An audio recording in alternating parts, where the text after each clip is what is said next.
વડોદરા મહાનગરપાલિકા દ્વારા સર્વપ્રથમ વખત વડોદરા શહેરના બધા જ લોકો માટે એક આમંત્રણ આપી શકીએ એવું આયોજન ગરબાનું કર્યું છે કે જેમાં વડોદરાના લોકો માટે વડોદરા મહાનગરપાલિકા દ્વારા કોટા સ્ટેડિયમ ખાતે ગરબાનું આયોજન કરવામાં આવ્યું છે, જેમાં બધા જ માટે ફ્રી એન્ટ્રી છે. આજથી એનું ઓનલાઈન રજીસ્ટ્રેશન પણ સ્ટાર્ટ થશે, જેમાં કોઈ જ પ્રકારનો ચાર્જ લેવામાં આવનાર નથી. ખેલૈયાઓ માટે નાસ્તો અને શરબતની વ્યવસ્થા કરવામાં આવનાર છે.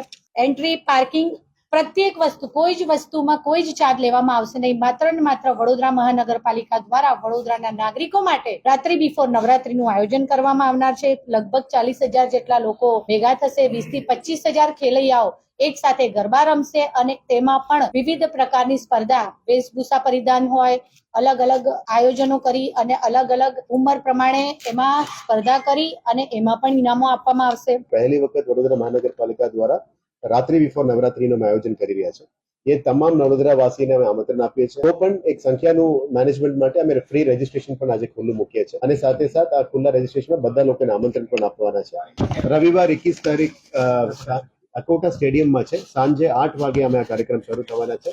લગભગ 40,000 લોકો ત્યાં ક્રાઉડ અમે એક્સપેક્ટ કરીએ છીએ. 25,000 પ્લસ ખેલૈયાઓ અને 15,000 ની સ્પેક્ટેટર્સ ની અમારું પ્લાનિંગ છે.